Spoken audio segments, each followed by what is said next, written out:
تو میں نے آپ سے بتایا کہ قدر جو ہے ایک تو اسی سے لفظ قدرت بنا ہے، اور نمبر دو اسی سے کسی شے کی قدر و قیمت، اور پھر اسی کے معنی ہے اندازہ مقرر کر دینا، کسی شے کا اندازہ مقرر کر دینا، یہ قدر ہے۔ اللہ نے ہر چیز کا ایک اندازہ مقرر کر دیا ہے، اور قدر مقادیر مشکات شریف میں ایک پورا باب ہے، ایمان بالقدر اس کا عنوان ہے صحیح معنی میں۔ تو پہلی حدیث کیا ہے؟ مسلم شریف کی روایت ہے، عبداللہ ابن عمرو بن العاص رضی اللہ تعالی عنہما۔ حضرت عمرو بن العاص جو بڑے سرداران قریش میں سے تھے، بڑے سیاستدان تھے اور بڑے بہادر انسان بھی تھے، ان کے بیٹے ہیں عبداللہ۔ اور بڑی دلچسپی کی بات یہ ہے کہ باپ اور بیٹے کے مزاج میں بود المشرقین تھا، وہ تھے جنگجو اور سیاستدان اور بڑے سرداروں میں سے، یہ تھے انتہائی زاہد و عابد، انتہائی زاہد و عابد۔ انہی کے بارے میں آتا ہے پوری رات کھڑے رہتے تھے نوافل میں، اور ہر روز روزہ رکھتے تھے، جس پر حضور نے یوں کہنا چاہیے کہ ڈانٹ پلائی۔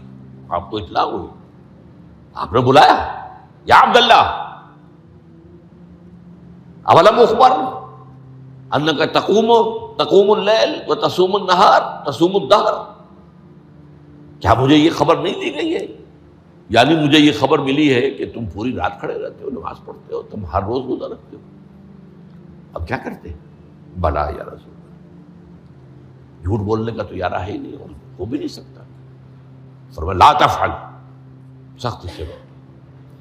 وہ عبداللہ ابن عمرو ابن العاص رضی اللہ تعالیٰ عنہما اس کے راوی ہیں، قال رسول اللہ صلی اللہ علیہ وسلم کتب اللہ مقادیر الخلائق قبل ان یخلق السماوات والارض ب50,000 سنہ۔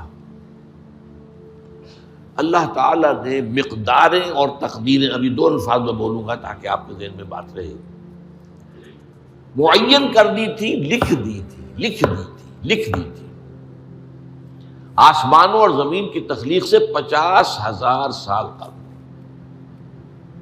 یہ ہے قدر، ہر چیز کی ایک تقدیر جو ہے وہ معین ہوئی ہے۔ اب آئیے اس میں کتاب سے مراد کیا ہے؟ جو آیت میں نے دوسرے نمبر پر پڑھی آج، سورہ حدید کی آیت، ما اصاب بمصیبۃ فی الارض ولا فی انفسکم الا فی کتاب من قبل ان نبرأ۔ کتاب سے مراد کیا؟ نہیں پڑتی تم پر کوئی مصیبت، کوئی تکلیف، نہ زمین میں نہ تمہاری جانوں میں۔ زمین میں سیلاب کا آ جانا، زلزلے کا آ جانا، کوئی اور اس طرح کی عمومی ہلاکت کا آ جانا، عمومی تکلیف کا آ جانا۔ تمہاری جان میں اچانک جو ہے تشخیص ہو گیا کینسر ہے، اچھے بنے تھے، ٹھیک ٹھاک چل رہے تھے، کوئی معمولی سی تکلیف ہوئی، انویسٹیگیشن کیا تو معلوم ہوا تو کینسر ہے، اور وہ کافی بڑھ چکا ہے۔ لیکن جو شے بھی آتی ہے، چاہے تمہاری جان پر آئے چاہے زمین پر آئے، وہ ایک کتاب میں لکھی ہوئی موجود ہے، اس سے پہلے کہ ہم اسے ظاہر کریں۔ یہ تمہیں مشکل نظر آئے گا، ان ذالک علی اللہ یسیر، یہ اللہ پر بہت آسان ہے، بہت آسان ہے، اللہ کا علم کامل ہے۔ تو معلوم ایک بات جان لیجئے کہ حقیقت کتاب سے مراد اللہ کا علم قدیم ہے۔ اللہ کا علم حادث نہیں ہے، معاذ اللہ ثم معاذ اللہ، کہ کوئی شے ہوئی تو اس کے علم میں آئی۔ یہ ہمارے ہاں بعض گمراہ فرقوں کا عقیدہ ہے، اسے بدع کہتے ہیں، کہ اللہ کے علم میں بدع بھی ہے، یعنی کسی واقعے کے ظہور کے بعد اس پر کسی شے کا منکشف ہونا، معاذ اللہ ثم معاذ اللہ۔ یہ شان خداوندی سے بہت بڑی ہے، وہ تو عالم ما کان و ما یکون ہے، جو بھی کچھ تھا اور رہا ہے آج تک ہمیشہ سے ہے، اور جو بھی کچھ ہوگا وہ سب اس کے علم میں آن واحد میں موجود ہے۔ آن واحد، یہ آن واحد کے لفظ کو اچھی طرح سمجھ لیجیے۔ مجھے سب سے پہلے تجربہ ہوا تھا، یہ سن میرا خیال ہے کہ 67-68 کی بات ہے، میں نے پہلا ہفائی سفر کیا تھا لاہور سے کراچی۔ اس وقت فوکر چلتا تھا، فوکر فرینڈ شپ، چھوٹا جہاز چڑیا والا، اور کرایہ 90 روپے تھا نائٹ کوچ کا۔ آپ تصور کیجیے. تو میں چونکہ مجھے جغرافی سے دلچسپی ہے اور فوکس زیادہ اونچا نہیں ہوتا، تو میں دیکھتا جا رہا تھا کھڑکی سے، اس وقت ہم کہاں پہنچ گئے، اب کہاں پہنچ گئے. اب جو روشنیاں نظر آ رہی ہیں کس شہر کی ہیں؟ یہ اکاڑے کی آ گئی، یہ ساہیوال کی آ گئی، یہ آگے اور آگے آئی. ایک دم میں نے دیکھا کہ 3 شہروں کی روشنیاں میں ایک وقت دیکھ رہا ہوں. لودھرا، بہاولپور، سماسٹا. مجھے خیال آیا کہ جب میں ٹرین سے سفر کرتا ہوں، کراچی جاتا ہوں، تو لودھرا پہنچتا ہوں تو میں سمجھتا ہوں کہ ابھی بہاولپور آدھا گھنٹے بعد آئے گا. وہ مستقبل کی شے ہے میرے لیے. بہاولپور پہنچتا ہوں تو لودھرا میرے لیے ماضی کی بات بن جاتی ہے. آدھے گھنٹے پہلے لودھرا آیا تھا، اور آدھے گھنٹے کے بعد جو ہے سماسٹا آئے گا، وہ میرے لیے مستقبل بن گیا، لودھرا ماضی بن گیا. لیکن اس بلندی پر میں بیک وقت دیکھ رہا ہوں لودھرا کو بھی اور بہاولپور کو بھی اور سماسٹا. یہ معاملہ جو ہے اس کو 1 ملین بلین سے ضرب دے لیجئے. اللہ تعالیٰ اس بلند مقام سے دیکھ رہا ہے جہاں اس کے مشاہدے میں، اس کے علم میں ماضی اور مستقبل کا کوئی سوال ہی نہیں. آنے واحد، آنے واحد، آنے واحد. تو یہ در حقیقت کتاب جسے کہا گیا قرآن مجید میں بار بار بہت جگہوں پر آیا. تو یہ کتاب جو ہے در حقیقت اللہ تعالیٰ کا علم قدیم،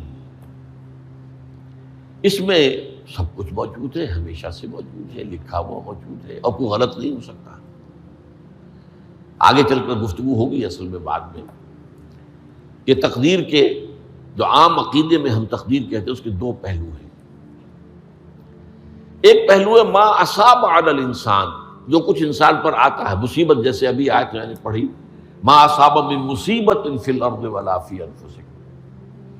ہم ہر وقت زد میں ہیں، کوئی تکلیف آ گئی، کوئی مصیبت آ گئی، کوئی بیماری آ گئی، کوئی حادثہ ہو گیا، کوئی بچہ فوت ہو گیا، کوئی عزیز جو ہے وہ فوت ہو گیا. یہ ہر وقت حوادث ہے. تو جو بھی کچھ پیش آتا ہے وہ علم خداوندی میں ہمیشہ سے تھا. یہی وجہ ہے کہ ایک اور حدیث ہے ابن الدیلمی سے، لمبی حدیث ہے وہ، لیکن اس کے اندر جو آخری ٹکڑا ہے وَتَعْلَمَ، یعنی انسان کے نجات کے لیے لازم ہے کہ یہ بات بھی تم جان لو انما اصابک لم یکن لیخطئک وانما اخطأک لم یکن لیصیبک ولو مت علی غیر ھذا. اگر تم اس کے سوا کسی صورت پر ہوگے تو جہنم میں داخل ہو جاؤ گے، لدخلت النار. یہ جان لو کہ جو چیز تم پر آئی وہ آنی ہی آنی تھی. دیکھیے ہوتا کیا ہے، کاش کہ میں اگر یوں کر لیتا تو یہ نہ ہوتا. بس یہی ایمان بالقدر کے منافی ہے. جو ہوا ہے وہ اللہ تعالیٰ کے ہاں تو پہلے سے طے تھا، ہونا ہی تھا. تمہاری کوئی تدبیر، کاش کہ میں اس وقت یہ کر لیتا. یہ لا، اسی لیے ایک حدیث میں الفاظ آئے ہیں ان کلمۃ لا تفتح عمل الشیطان. اس لا سے، کاش، اس سے شیطانی عمل شروع ہو جاتا. کاش کہ یہ ہو جاتا، کاش میں یہ نہ کرتا، کاش کہ ہو جاتا. تو یہ نہیں. تعلم انما اصابک لم یکن لیخطئک. تو جان لے اس بات کو کہ جو چیز تم پر آئی ہے وہ ہرگز ٹلنے والی نہیں تھی. کوئی تدبیر تم کر لیتے، کوئی کسی وقت کوئی ہیلا کر لیتے، کوئی تم قدم اٹھا لیتے، کچھ بھی کر لیتے، وہ تو آنی ہی آنی تھی. وما انما اخطاک، جو چیز تم سے چھوٹ گئی، رہ گئی، نہیں ملی. ایک ویکنسی ایڈورٹائز ہوئی تھی، آپ نے بھی درخواست دی تھی، آپ کو نہیں ملی. اب آپ ہو کاش کہ میں نے فلاں سے سفارش کرا لی ہوتی. بس گئے. تو جو چیز چھوٹ گئی وہ چھوٹ جانی ہی تھی. اس میں قطعاً جو ہے کوئی شکل، کوئی تدبیر، کوئی سفارش، کسی طرح کا کوئی بھی ہیلا، کوئی جو ہے اس پہ کارگر نہیں ہو سکتا تھا. لم یکن لیصیبک ومت علی غیر ذالک. اگر تو اس کے سوا کسی کیفیت پر تیری موت واقع ہوئی، اگر یہ یقین نہیں ہے، یہ ہے تقدیر کا وہ مفہوم کہ جس کا تعلق ہے علامہ اصاب الانسان. جو انسان کے اوپر وارد ہو رہا ہے اس کے ضمن میں تقدیر کا مفہوم کیا ہے. کہ جو ہوا ہے وہ تو ہونا ہی تھا، اس میں تو کسی شک و شبے کی گنجائش نہیں، بالکل قطع اللہ تعالیٰ کا فیصلہ ہے۔ البتہ در حقیقت ایک دوسرا پہلو ہے، ما یفعل الانسان، وہ جو انسان کرتا ہے۔ یہاں آ کر یہ تقدیر کا مسئلہ بہت ٹیڑھا ہو جاتا ہے۔ آیا میرے اندر کوئی اختیار بھی ہے کہ نہیں؟ Do I have any free choice؟ یا ہر شخص پہلے سے طے ہے؟ تقدیر کا ایک عام مفہوم یہ ہے، اور اس مفہوم میں بھی بعض روایات بھی ہیں جو اس کی تائید کرتی ہیں کہ ہر چیز پہلے سے طے ہے، لکھی ہوئی۔ اور یہ جو حدیث ہم نے ابھی پڑھی ہے، یہ گویا کہ اس کی ایک مثال ہے کہ وہ جو لکھ دیا گیا تھا، فرشتے نے لکھ دیا تھا، رحم مادر میں لکھ دیا تھا، شقی و سعید، یہ بدبخت ہے یا سعادت مند ہے۔ تو ایک شخص پوری عمر نیکی کے کام کرتا رہا، آخری وقت میں آ کر کوئی ایسا حادثہ پیش آ گیا کہ وہ اہل جہنم کے سے کام شروع کر دی اور جہنمی ہو گیا۔ یا ایک شخص ساری عمر جو ہے جہنمیوں کے سے کام کرتا رہا، آخری وقت میں آ کر کوئی ایسی توفیق ملی، کچھ ایسا معاملہ ہو گیا، توبہ کر لی اور اس نے جو ہے اہل جنت کے سے اعمال شروع کرنے کی ضرورت ہوگی۔ تو یہ جو ہے علامہ سابق کا علیحدہ بات ہے، اور علامہ یفعل الانسان، انسان کیا کرتا ہے، اس میں اس کی قدرت کتنی ہے۔ اور یہ ہمارے ہاں فلسفے کا بڑا مشکل موضوع ہے، اسی کا نام ہے جبر و قدر۔ ہمارے اسلاف میں بھی کچھ لوگ ایسے ہیں متکلمین میں سے، دیکھیے ہمارے ہاں ایک وہ لوگ ہیں کہ جو اس پر قناعت کرتے ہیں کہ جو اللہ نے کہہ دیا اور رسول نے کہہ دیا، اس سے آگے ہم مین میخ نہیں نکالیں گے، وہ محفوظ راستے پر ہوتے ہیں۔ لیکن بہرحال انسان کو اللہ نے ایک عقل بھی دی ہے، اور یہ عقل سوالات اٹھاتی ہے، اور جو زیادہ ذہین انسان ہوتے ہیں ان کے اندر ان کی یہ مصیبت زیادہ ہوتی ہے، لہٰذا وہ تو سوچتے ہیں، کچھ نہ کچھ غور و فکر کرتے ہیں، بات سمجھنے کی کوشش کرتے ہیں۔ اس میں اب ہمارے ہاں دو طبقے ہو گئے، جبریہ قدریہ۔ ایک نقطہ نظر یہ ہے کہ انسان مجبور محض، کوئی اختیار نہیں، اور ایک یہ ہے کہ انسان قادر مطلق ہے، جو چاہتا ہے اپنے فیصلے میں مختار مطلق ہے، وہ فیصلہ کرتا ہے۔ انہیں قدریہ کہتے ہیں۔ تو جبریہ اور قدریہ ان کی بحثیں ہمارے یہاں، یہ وہی تقدیر کا مسئلہ جو میں نے کہا تھا، بحثوں میں آ کر انہیں آج تک حل نہیں ہوا، حل ہو سکتا ہی نہیں۔ اب اس کے ضمن میں علامہ اقبال کا ایک شعر آپ کو سناتا ہوں، وہ بہت اچھا لگتا ہے، بہت خوبصورت لگتا ہے شعر ہونے کے اعتبار سے۔ تقدیر کے پابند جمادات و نباتات،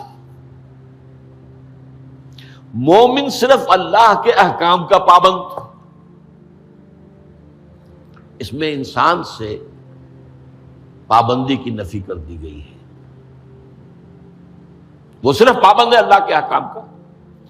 نتیجے کے اعتبار سے تو جو یہ شعر کہہ رہا ہے جو بات، وہ صحیح ہے، پابندی اصل جو ہے وہ اللہ کے احکام کی ہے، لیکن یہ کہ تقدیر کی پابندی سے انسان بھی پوری طرح آزاد نہیں ہے۔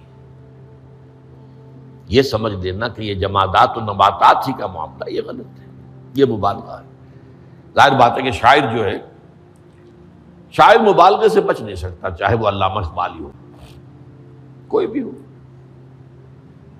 تو اسی لیے سورہ شعراء کے اندر جو عام شعراء کی جو صفات بیان ہوئی ہیں وہ آپ کے ذہن میں آ گئی ہوگی۔ مبالغہ کرتے ہیں، فی کل واد یہیمون انہم یقولون ما لا یفعلون، وہ کہتے بھی وہ کچھ ہے جو کرتے نہیں ہیں، اور یہ بات تو علامہ اقبال پر بھی چشمہ ہوتی ہے۔ بہرحال یہ شعر ذرا پھر نوٹ کیجئے، تقدیر کے پابند جمادات و نباتات، مومن صرف اللہ کے احکام کا، کوئی بات صحیح نہیں۔ انسان بہت سے اعتبارات سے مجبور ہے۔ سب سے پہلے جو ہے انسان کے اندر ایک تقدیر نوعی ہے، نوع انسان۔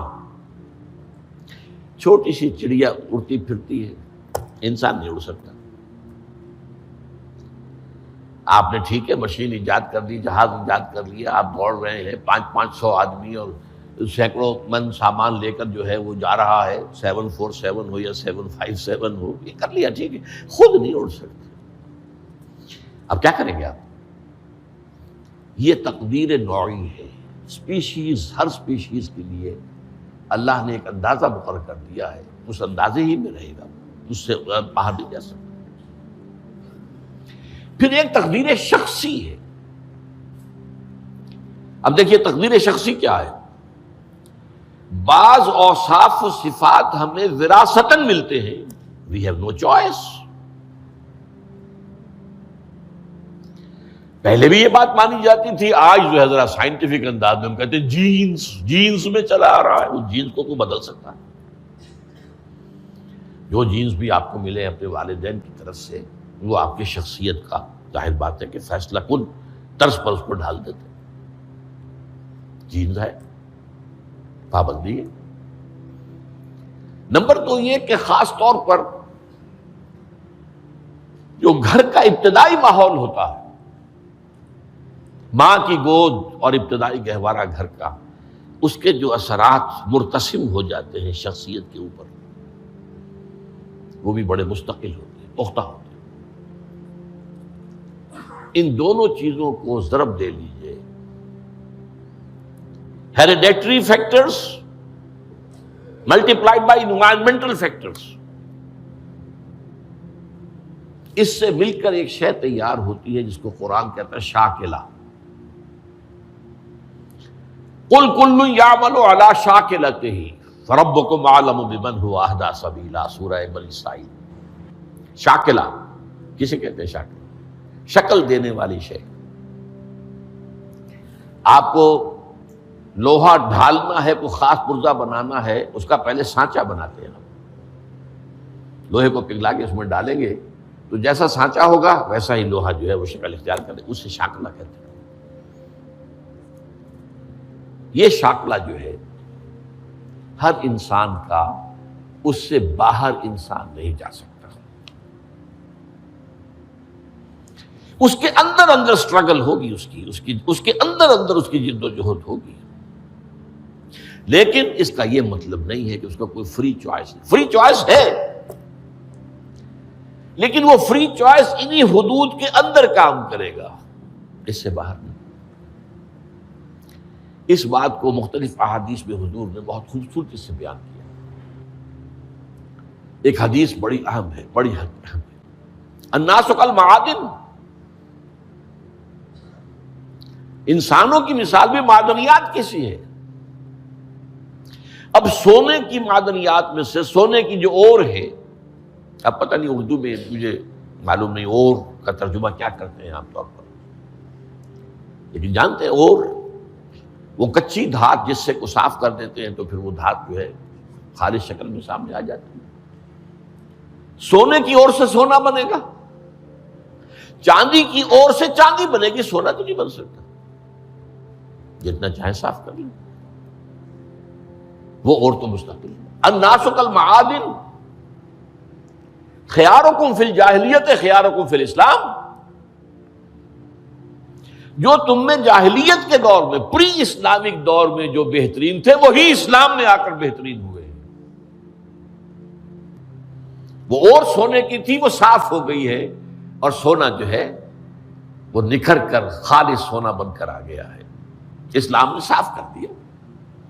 وہ چاندی کی اور تھی، اسلام نے اس کو صاف کر دیا ہے، وہ نکھر کر چمکتا ہوا جو ہے وہ چاندی بن گئی۔ لیکن یہ کہ اذا فقہوا، البتہ پھر اس میں ایک اضافہ کیا حضور نے، جبکہ ان کے اندر دین کا فہم داخل ہو جائے، تو یہ کہ جو بہترین پہلے تھے وہی بہترین اب ہوں گے۔ اسلام لانے سے پہلے بھی بہترین ابو بکر تھے، اسلام لانے کے بعد بھی بہترین ابو بکر۔